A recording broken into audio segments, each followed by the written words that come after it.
Hello guys, welcome back. This is RandoGEEK. Alright guys, so I want to talk about Dish Wireless. We're going to make this a short video, but I'm going to read this article to you guys. I've discussed this topic before, but I'm going to read this article real quick to you guys. The link for this article will be down below in the description. And then I just want to talk about it real quick and then we'll wrap the video up. Also, if you find this video useful or if you just like hearing about the wireless news that this channel brings to you, please be sure to give the video a like. And if you're not subscribed, please consider subscribing because we do talk a lot about wireless carriers. We try to give you real information from sources and true and unbiased opinions. Okay, we go over the facts and we try to use logic to explain, you know, our theories and where we're coming from. We don't want to just sell you a lie. Okay, that's not what I do here. I'm honest with you regarding how I feel about the carriers. All right. So Dish is denied another shot at AWS 3 spectrum. All right. So Dish's network, long and winding road to gain access to AWS 3 spectrum auctioned all the way back in 2014 may finally be coming to an end, according to this article. The U.S. Supreme Court has denied a cert petition by Dish and its affiliated designated entities to review a Court of Appeals decision, effectively ending Dish's effort to gain control of spectrum that was auctioned in 2014. This comes from New Street research analyst Blair Levin in a report for investors that was released on Friday of last week. Dish did not immediately respond to a request for comment. In the 2014 AWS 3 auction, the FCC provided bidding credits to DES in an effort to help small companies and new market entrants obtain spectrum. The rules require DES to show they were independent companies and not entities set up by larger companies to buy spectrum on the cheap. Two DES affiliated with Dish, Northstar Wireless and SNR Wireless, won licenses that enabled them to $3.3 billion in bidding credits. However, after the auction, the FCC determined that under the agreements with the parties, Dish possessed de facto control of the DES. The DES defaulted on 197 licenses, and the FCC forced Dish to pay a fine of $515 million. So we have prospects for re-auction. Lawsuits ensued, and last year, the U.S. Court of Appeals for the D.C. Circuit ruled in favor of the FCC. Dish and the DES appealed to the U.S. Supreme Court, which per Levin's report last week declined to take the case. So Dish loses its appeal, right? The Supreme Court's decision was expected, has no implications for Dish relative to status quo and expectations, according to Levin. It already paid $515 million and remains on the hook for any shortfall in a re-auction of the licenses in question, although there's unlikely to be any shortfall. There are implications for other carriers, as it raises the prospects of re-auction for spectrum in the not-too-distant future. The FCC currently doesn't have auction authority, so it says, but the authority is likely to be restored by Congress in the second half of this year. And the FCC can auction the spectrum at any time after that. So there's the article. Link will be down below for you guys. So my question for you guys is, hearing everything, all the stuff that we've been hearing about Dish, which is mostly negative. I think the best news we've gotten so far was that they did meet their FCC requirement for June of this year. And I think also that they might sell their plans on Amazon.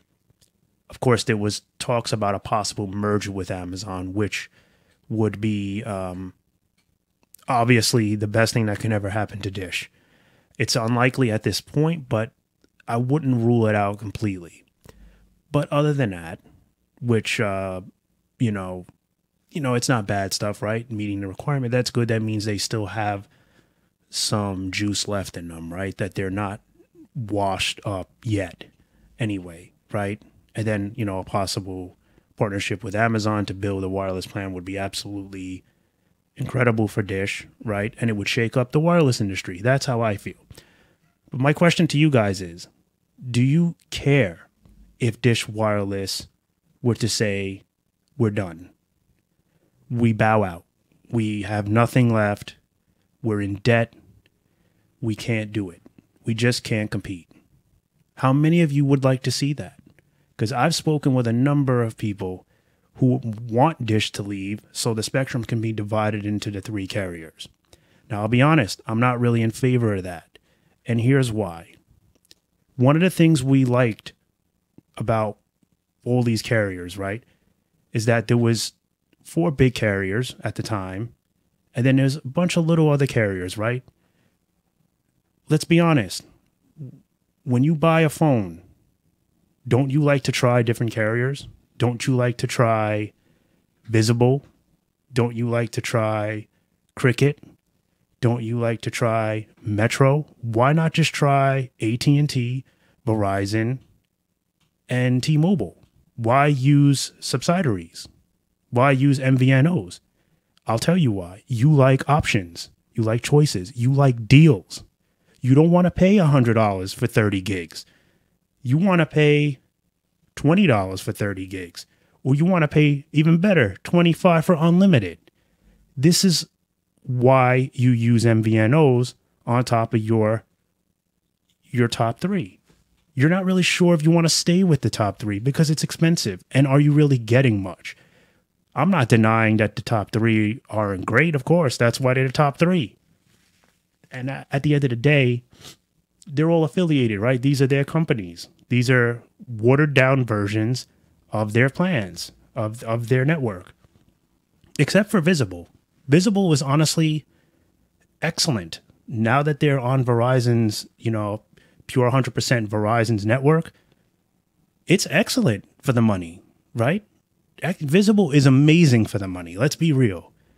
So that's my thing. Like, I know some of you may say Dish is done, customer service is crap. Let's be real. Are any of these carriers' customer service up to par? Would you call Verizon and then say after, great customer service? No. And guess what? You're not going to even have U.S. customer service soon. So that's going to be a major ding to Verizon, right? So when people say that Dish is useless, they don't have anything to offer, I don't think so. I think the Boost line has great potential, especially the Boost Infinite line. Once Dish Native is deployed to more areas, I think it'll be a very good service. Are they going to be able to knock the other 3 out? No. But I don't think they need to knock the other 3 out. I think they just should. They could be there. Kind of like how Sprint was. Sprint was there. It wasn't great. A lot of the time, Sprint was, you stepped into a building, you had no reception. But the point was, there was options. It was good for the wireless. It was good for the overall wireless experience, right? Having those options. It was good. It was good for consumers that wanted something different, maybe a little bit more on the budget side. They know it wasn't the best carrier ever, but they had that option. Where they lived, it worked good. And I think it's good overall for the wireless industry to have options, to not just have a monopoly, which is where we're heading at this point. I mean, at&t is pretty much pushing back on wireless build-outs because they're worried more about fiber. Not because they want to. They have to. They're broke. Well, they're not broke, but they're going broke. They've lost a lot of money. And they can't afford to build out right now. So they have to focus where the money is. Fiber is their cash cow right now. They're going to make a lot of money on home internet. And I think, like I've been saying, once they get their, ducks in a row, they're going to make a comeback and start to build out. How effective it will be, I don't know. But, at&t is known for telecommunications, all right? That's what they do. That's their bread and butter. That's their roots. So I don't think they'll abandon their roots. That would be really shocking if they said we're done with wireless. It would be a blow to the wireless industry because they're basically the grandfather of wireless. So I think the thing with Dish is it's going to be hard. So I'm not denying it will be very tough for them to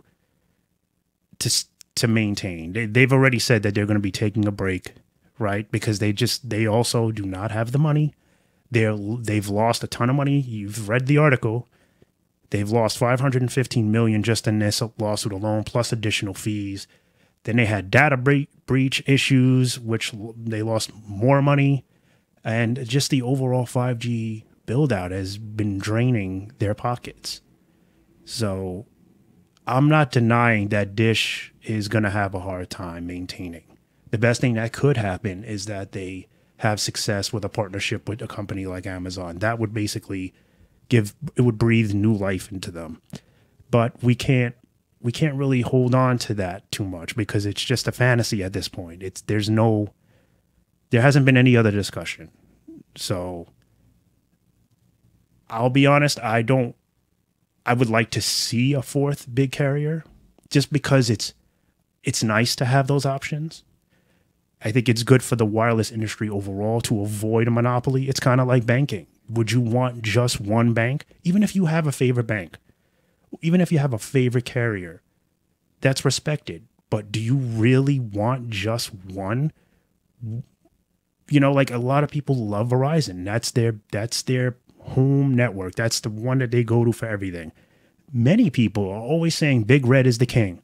I'm not saying they're not great. But on the business side, what's happening with the company? The company behind the curtains is not doing so well. You're moving customer service out of the US. That is horrible. Your CEO is about to get canned, okay? And many of you agreed that he wasn't doing good anyway. The CFO is also, that's it, no CFO. Now you want to hire one person to do the job of both. You don't think that's a mess? Doesn't that describe a company that has no idea what they're doing, where they're penny pinching so hard that it's going to affect the consumer? It's going to affect the consumer. The loyal Verizon customers are going to feel a shift in performance because, and I don't mean necessarily on the network side, the company experience. You are not going to be treated the same with a CEO doing two jobs, no US customer service, right? These are things that are going to impact you, but your prices will stay the same. You will be paying postpaid prices for prepaid service at that point, once all these changes take effect. So Verizon needs to retune the way they think about the business. Hear what I said, the business, not the network. The network's doing fine for now. Okay, for now. That could change if they mess with the business side more. Deployments could be affected. So, back to Dish. Then we're going to wrap this up. I think it'd be nice to have a fourth carrier. I know it's not really possible at this point, but when people say, I wish Dish would go away so they can divvy up the spectrum, do we really want that? Wouldn't it be nice to have more choices? Wouldn't it be better if Dish could improve and we had another option? I think it would be better for the wireless industry overall, Not saying it'll happen, but I think it'd be nice. So I'm going to leave it at that. Comments are welcome. How many of you want to see Dish go away? What were your experiences with Dish? Why do you feel that way? I know some say customer service was bad.